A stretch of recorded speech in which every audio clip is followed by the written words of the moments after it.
আনিস খানকে নিয়ে আপনাদের ভাবতে হবে না। আনিস খান তো ধন্য হয়েছে, যদি আব্বাস সিদ্দিকী আনিস খান হতে পারে আমি নিজেকে ধন্য মনে করবো। যার লাশটা 40 দিন পরে টাটকা ছিল, এটা শহীদের মর্যাদা পেয়েছে আনিস খান। আজ আপনারা সবাই কিন্তু ঋণী হয়ে আছেন, আনিস খানের উপরে ঋণী হয়ে আছেন।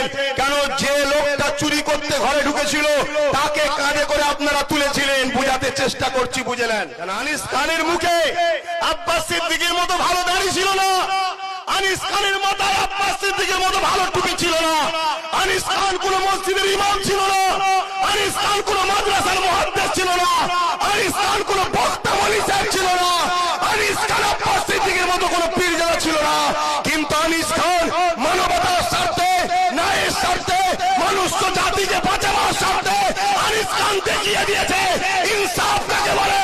ইনসাফের জন্য, ন্যায়ের জন্য, আল্লাহর সৃষ্টির জন্য মৃত্যু নিজেকে বড় মনে করি ভালো, কিন্তু দালালি করবো না, বিক্রি হবো না, মাতানত করবো না, কোন জালিমের কাছে মাতানত করেনি। তাই আমার আল্লাহ বুঝিয়ে দিয়েছে। এ বিশ্বের মানুষ দেখালে আনিসের হয়তো নামাজ কাজা ছিল, আনিসের হয়তো মুখে ভালো দাড়ি ছিল না, আনিস হয়তো প্যান্ট শার্ট পরতো, কিন্তু আনিস লা ইয়ারহামুল্লাহু মান লা ইয়ারহামুন্নাস। যে আমার সৃষ্টিকে ভালোবাসে না, সে আমার দয়া পাবে না। আনিস খান আমার সৃষ্টিকে ভালোবেসে